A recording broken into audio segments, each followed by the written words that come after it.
నన్ను నీకు ఒప్పజెప్పడానికే కాదన్న ఆ బ్రహ్మ ఓ బొమ్మ నిన్ను కట్టుకోక తప్పదందుకే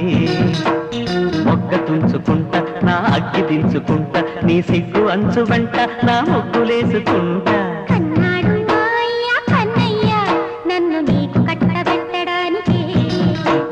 కందమ్మ మా అమ్మ కనకమ్మ నన్ను నీకు ఒప్పజెప్పడానికే